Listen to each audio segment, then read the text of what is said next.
Hello ಪ್ರಿಯ ಹೂಡಿಕೆದಾರರು ಮತ್ತು ವ್ಯಾಪಾರಿಗಳು. ಯೋಜನೆಯು ನಿಮ್ಮೊಂದಿಗೆ ಸಂಪರ್ಕದಲ್ಲಿದೆ ಗುರು ಮಾರ್ಕೆಟ್ಸ್. ನಾವು ಕಂಪನಿಯ ಬಗ್ಗೆ ಸಾರಾಂಶ ಮಾಹಿತಿಯೊಂದಿಗೆ ಪ್ರಾರಂಭಿಸುತ್ತೇವೆ. ಅಗತ್ಯವಿದ್ದರೆ ನೀವು ವಿಡಿಯೋವನ್ನು ವಿರಾಮಗೊಳಿಸಬಹುದು. ಅಧ್ಯಯನದ ಅಡಿಯಲ್ಲಿ ನಿಗಮದ ಎಲ್ಲಾ ಸೂಚಕಗಳನ್ನು ಹೆಚ್ಚು ಕೂಲಂಕಷವಾಗಿ ಅಧ್ಯಯನ ಮಾಡಲು ನಾವು ಪ್ರಸ್ತಾಪಿಸುತ್ತೇವೆ. ನಾವು ನಿಮ್ಮೊಂದಿಗೆ ಕಂಪನಿಯ ಮುಖ್ಯ ಸೂಚಕಗಳನ್ನು ಹೋಲಿಸುತ್ತೇವೆ. Checker R. ಈ ವಿಮರ್ಶೆಯು ಏಪ್ರಿಲ್ 03, 2025 ರ ಮಾಹಿತಿಯನ್ನು ಆಧರಿಸಿದೆ. ವರ್ಗೀಕರಣದ ಮೂಲಕ ಗುರು ಮಾರ್ಕೆಟ್ಸ್ ಕಂಪನಿ ಉಪವರ್ಗಕ್ಕೆ ಸೇರಿದೆ. ರಿಟೇಲ್ ಪ್ರೋಮ್ 19 ಕಂಪನಿಗಳು ಹೋಲಿಕೆಯಲ್ಲಿ ಭಾಗವಹಿಸುತ್ತವೆ ಮತ್ತು ಇದು ಸಾಕಷ್ಟು ಪ್ರತಿನಿಧಿಸುತ್ತದೆ. ಈ ವಿಡಿಯೋದ ಕೊನೆಯಲ್ಲಿ ನಾವು ಆದೇಶಗಳ ಕೋಷ್ಟಕವನ್ನು ನೋಡುತ್ತೇವೆ. ಪ್ರಶ್ನೆಯಲ್ಲಿರುವ ಕಂಪನಿಯ ಒಟ್ಟಾರೆ ಫಲಿತಾಂಶವು ಈ ಕೆಳಗಿನಂತಿರುತ್ತದೆ. 10 ಅಂಕಗಳಲ್ಲಿ 4. ಉಪವರ್ಗಕ್ಕೆ ಸರಾಸರಿ ಸ್ಕೋರ್ 2.1 ಅಂಕಗಳು. ನೀವು ಬಹಳ ವಿಶಾಲವಾಗಿ ನೋಡಿದರೆ ಒಟ್ಟಾರೆಯಾಗಿ ಇಡೀ ಸ್ಟಾಕ್ ಮಾರುಕಟ್ಟೆಯೊಳಗೆ ಒಟ್ಟಾರೆಯಾಗಿ ಇಡೀ ಮಾರುಕಟ್ಟೆಯ ಸರಾಸರಿ ಫಲಿತಾಂಶವು 1.9 ಅಂಕಗಳು ಎಂದು ನೀವು ನೋಡಬಹುದು. 4 ಅಂಕಗಳ ಸ್ಕೋರ್ ವಿರುದ್ಧ ಕಂಪನಿಯ ಷೇರು ಬೆಲೆಯ ಚಲನೆಯನ್ನು ಹೋಲಿಸುವುದು ಮತ್ತು ಉಪವರ್ಗದ ಷೇರುಗಳು. ಕಳೆದ 12 ತಿಂಗಳುಗಳಲ್ಲಿ ಕಂಪನಿಯ ಷೇರುಗಳನ್ನು ನಾವು ನೋಡಬಹುದು. -25% ಡೈನಾಮಿಕ್ಸ್ ತೋರಿಸಿದೆ. ಉಪವರ್ಗದ ಬೆಲೆ ಡೈನಾಮಿಕ್ಸ್ -5.9% ವಿರುದ್ಧ. ಇದು ಸ್ಪಷ್ಟವಾಗಿ ಏನನ್ನೂ ಸೂಚಿಸುವುದಿಲ್ಲ, ಆದರೆ ಈ ಅಂಶವನ್ನು ಗಣನೆಗೆ ತೆಗೆದುಕೊಳ್ಳಬೇಕು. ಕಂಪನಿಯ ಮಾರುಕಟ್ಟೆ ಬಂಡವಾಳೀಕರಣ ಮೌಲ್ಯದ $4.64 ಬಿಲಿಯನ್. ಉಪವರ್ಗದ ಮಾರುಕಟ್ಟೆ ಬಂಡವಾಳೀಕರಣವು $127 ಬಿಲಿಯನ್ ಆಗಿದೆ. 3.69% ಪಾಲನ್ನು ಹೊಂದಿದೆ. ಇದು ಉಪವರ್ಗದ ಸಣ್ಣ ಕಂಪನಿಗಳಲ್ಲಿ ಒಂದಾಗಿದೆ. ಕಂಪನಿಯ ಬ್ಯಾಲೆನ್ಸ್ ಶೀಟ್ ಕ್ಯಾಪಿಟಲೈಸೇಷನ್ $18 ಬಿಲಿಯನ್ ಎಂದು ಅಂದಾಜಿಸಲಾಗಿದೆ. $20 ಶತಕೋಟಿಯ ಉಪವರ್ಗದ ಬಂಡವಾಳೀಕರಣದೊಂದಿಗೆ. ವ್ಯವಕಲನ 0.914% ಪಾಲು. ಸ್ಟಾಕ್ ಎಕ್ಸ್ಚೇಂಜ್ ಮತ್ತು ಬ್ಯಾಲೆನ್ಸ್ ಶೀಟ್ ಕ್ಯಾಪಿಟಲೈಸೇಷನ್ ಷೇರುಗಳನ್ನು ಹೋಲಿಸಿದರೆ ನಾವು ಈ ಕೆಳಗಿನವುಗಳನ್ನು ನೋಡುತ್ತೇವೆ. ಆಕ್ರಮಿತ ಪಾಲು ಉಪವರ್ಗದಲ್ಲಿ ಮಾರುಕಟ್ಟೆ ಮೌಲ್ಯವನ್ನು ನಿರ್ಣಯಿಸುವಾಗ 3.69%. ಪುಸ್ತಕದ ಮೌಲ್ಯ ವ್ಯವಕಲನ 0.914%. ಇದು ಮಾರುಕಟ್ಟೆ ಮೌಲ್ಯದ ಪಾಲಿಗಿಂತ 125% ಕಡಿಮೆಯಾಗಿದೆ. ಉಪವರ್ಗದಲ್ಲಿ ಕಂಪನಿಯ ಮಾರುಕಟ್ಟೆ ಮತ್ತು ಸಮತೋಲನ ಬಂಡವಾಳೀಕರಣದ ಮೌಲ್ಯಮಾಪನ ಕೆಟ್ಟ -1 ಪಾಯಿಂಟ್. ಕಂಪನಿಯು ಯಾವುದೇ ಸಾಲದ ಬಾಧ್ಯತೆಗಳನ್ನು ಹೊಂದಿಲ್ಲ. ಕಂಪನಿಯ ಸಾಲಗಳಿಗೆ ಸ್ಕೋರ್ ತುಂಬಾ ಒಳ್ಳೆಯದು 2 ಅಂಕಗಳು. ಕಂಪನಿಯ ಷೇರು ಮಾರುಕಟ್ಟೆ ಮೌಲ್ಯದ ಲಾಭದ ಅನುಪಾತವು 66 ಅನುರೂಪವಾಗಿದೆ. ಉಪವರ್ಗದ ಸರಾಸರಿಯು 54.2 ಆಗಿದೆ. ಇದು ಉಪವರ್ಗದ ಸರಾಸರಿಗಿಂತ 18% ಹೆಚ್ಚಾಗಿದೆ. ಉಪವರ್ಗದಲ್ಲಿನ ಕಂಪನಿಗಳಿಗೆ ಹೋಲಿಸಿದರೆ ಲಾಭ ಸೂಚಕಗಳಿಗೆ ಕಂಪನಿಯ ಸ್ಟಾಕ್ ಬೆಲೆಯ ಮೌಲ್ಯಮಾಪನ ಸಹನೀಯ 0 ಅಂಕಗಳು.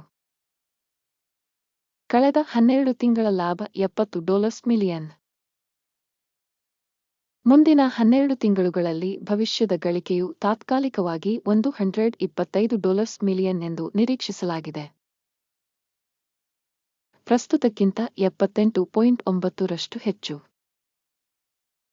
ಉಪವರ್ಗಕ್ಕೆ ಹೋಲಿಸಿದರೆ ಯೋಜಿತ ಭವಿಷ್ಯದ ಲಾಭ ಸೂಚಕಗಳ ಮೌಲ್ಯಮಾಪನ ಒಳ್ಳೆಯದು 1 ಪಾಯಿಂಟ್. ಕಂಪನಿಯ ಬೆಲೆ ಮತ್ತು ಆದಾಯದ ಅನುಪಾತವು 1.5 ಆಗಿದೆ. ಉಪವರ್ಗದಲ್ಲಿ ಸರಾಸರಿ 0.8 ಮತ್ತು ಇದು ಉಪವರ್ಗಕ್ಕಿಂತ 88% ಹೆಚ್ಚಾಗಿದೆ. ಉಪವರ್ಗದಲ್ಲಿನ ಕಂಪನಿಗಳ ಸೂಚಕಗಳಿಗೆ ಹೋಲಿಸಿದರೆ ಕಂಪನಿಯ ಸ್ಟಾಕ್ ಬೆಲೆಯನ್ನು ಅದರ ಆದಾಯಕ್ಕೆ ಮೌಲ್ಯಮಾಪನ ಮಾಡುವುದು ಸಹನೀಯ -0.5 ಅಂಕಗಳು. ಕಳೆದ 12 ತಿಂಗಳ ಆದಾಯ $110 ಮಿಲಿಯನ್. ಮುಂದಿನ 12 ತಿಂಗಳ ಫಾರ್ವರ್ಡ್ ಆದಾಯ $560 ಮಿಲಿಯನ್ ಎಂದು ನಿರೀಕ್ಷಿಸಲಾಗಿದೆ. ಇದು ಪ್ರಸ್ತುತ ಕ್ಷಣಕ್ಕಿಂತ 79% ಹೆಚ್ಚು. ಉಪವರ್ಗದಲ್ಲಿನ ಸೂಚಕಗಳೊಂದಿಗೆ ಹೋಲಿಸಿದರೆ ಯೋಜಿತ ಭವಿಷ್ಯದ ಆದಾಯ ಸೂಚಕಗಳ ಮೌಲ್ಯಮಾಪನ ಒಳ್ಳೆಯದು 1 ಮಾರಾಟದ ಅಂಚು 2.2%, ಉಪವರ್ಗದಲ್ಲಿ ಸರಾಸರಿ 1.6%. ಉಪವರ್ಗದ ಸರಾಸರಿ ಮತ್ತು ಕಂಪನಿಯ ಕಾರ್ಯಕ್ಷಮತೆಯ ನಡುವಿನ ವ್ಯತ್ಯಾಸವು 0.7%. ಉಪವರ್ಗದಲ್ಲಿನ ಕಂಪನಿಗಳ ಸೂಚಕಗಳೊಂದಿಗೆ ಹೋಲಿಸಿದರೆ ಮಾರಾಟದ ಅಂಚುಗಳ ಮೌಲ್ಯಮಾಪನ ಒಳ್ಳೆಯದು 0.5 ಅಂಕಗಳು. ಉಪವರ್ಗದಲ್ಲಿ ಉದ್ಯೋಗಿಗಳ ಸಂಖ್ಯೆಯಿಂದ ಕಂಪನಿಯ ಪಾಲು 1.078 ಆಗಿದೆ. ಇದು ಮಾರುಕಟ್ಟೆ ಬಂಡವಾಳೀಕರಣದ ಪಾಲುಗಿಂತ 239% ಕಡಿಮೆಯಾಗಿದೆ. ಮತ್ತು ಇದು ಸಂಸ್ಥೆಯ ಮಾರುಕಟ್ಟೆ ಬೆಲೆಯಲ್ಲಿ ಅಸಮತೋಲನವನ್ನು ತೋರಿಸುತ್ತದೆ. ಬದಲಿಗೆ ಮರುಮೌಲ್ಯಮಾಪನದ ಕಡೆಗೆ ಕಂಪನಿಯ ಪ್ರತಿ ಉದ್ಯೋಗಿಗೆ ಬಂಡವಾಳದ ಮೊತ್ತ $778,000 ಮತ್ತು ಉಪವರ್ಗದಲ್ಲಿ $229,000. ಉಪವರ್ಗದ ಸರಾಸರಿ ಮತ್ತು ಕಂಪನಿಯ ಕಾರ್ಯಕ್ಷಮತೆಯ ನಡುವಿನ ವ್ಯತ್ಯಾಸವು 239.7%. ಉಪವರ್ಗದಲ್ಲಿನ ಕಂಪನಿಗಳ ಸೂಚಕಗಳಿಗೆ ಹೋಲಿಸಿದರೆ ಪ್ರತಿ ಉದ್ಯೋಗಿಗೆ ಕಂಪನಿಯ ಬಂಡವಾಳದ ಮೌಲ್ಯಮಾಪನ ಸಹನೀಯ 0 ಅಂಕಗಳು. ಪ್ರತಿ ಉದ್ಯೋಗಿಗೆ ಲಾಭದ ಮೊತ್ತ $11,700. ಉಪವರ್ಗದಲ್ಲಿ ಸರಾಸರಿ $4,200. ಮತ್ತು ಉಪವರ್ಗದ ಸರಾಸರಿ ಮತ್ತು ಕಂಪನಿಯ ಕಾರ್ಯಕ್ಷಮತೆಯ ನಡುವಿನ ವ್ಯತ್ಯಾಸವು 177%. ಉಪವರ್ಗದಲ್ಲಿನ ಸೂಚಕಗಳಿಗೆ ಹೋಲಿಸಿದರೆ ಪ್ರತಿ ಉದ್ಯೋಗಿಗೆ ಲಾಭದ ಮೌಲ್ಯಮಾಪನ ಒಳ್ಳೆಯದು 0.5 ಅಂಕಗಳು. ಕಂಪನಿಯ ವೈಯಕ್ತಿಕ ಉದ್ಯೋಗಿಗೆ ಆದಾಯ $521,000. ಉಪವರ್ಗದ ಮೂಲಕ $273,000. ಉಪವರ್ಗದ ಸರಾಸರಿ ಮತ್ತು ಕಂಪನಿಯ ಕಾರ್ಯಕ್ಷಮತೆಯ ನಡುವಿನ ವ್ಯತ್ಯಾಸವು 91%. ಉಪವರ್ಗದಲ್ಲಿನ ಕಂಪನಿಗಳ ಸೂಚಕಗಳಿಗೆ ಹೋಲಿಸಿದರೆ ಕಂಪನಿಯ ಪ್ರತಿ ಉದ್ಯೋಗಿಗೆ ಆದಾಯದ ಪಾಲಿನ ಅಂದಾಜು ಒಳ್ಳೆಯದು 0.5 ಅಂಕಗಳು. ಸಣ್ಣ ವಹಿವಾಟುಗಳ ಪ್ರಮಾಣವು 11.9%, ಉಪವರ್ಗಕ್ಕೆ ಸರಾಸರಿ 6.9%. ಇದು ಸಂಭವನೀಯ ಸಣ್ಣ ಸ್ಕ್ವೀಜ್ ಅಪಾಯದ ಸೂಚಕವಾಗಿದೆ. ಸೂಚಕ RSI 14 ಕಂಪನಿಗೆ 42% ಮಟ್ಟವನ್ನು ತೋರಿಸುತ್ತದೆ. ಆದರೆ ಉಪವರ್ಗದಲ್ಲಿ ಈ ಮಟ್ಟವು ಸರಿಸುಮಾರು 52%. ಸರಾಸರಿಯಾಗಿ ಉಪವರ್ಗದ ಸೆಕ್ಯುರಿಟಿಗಳು ಇವುಗಳಿಗಿಂತ ಹೆಚ್ಚಿನ ಮೌಲ್ಯವನ್ನು ಹೊಂದಿವೆ. ಕಂಪನಿಯ ಷೇರುಗಳ ಪ್ರಸ್ತುತ ಮೌಲ್ಯಮಾಪನವು ಸರಿಸುಮಾರು $249 ಆಗಿದೆ.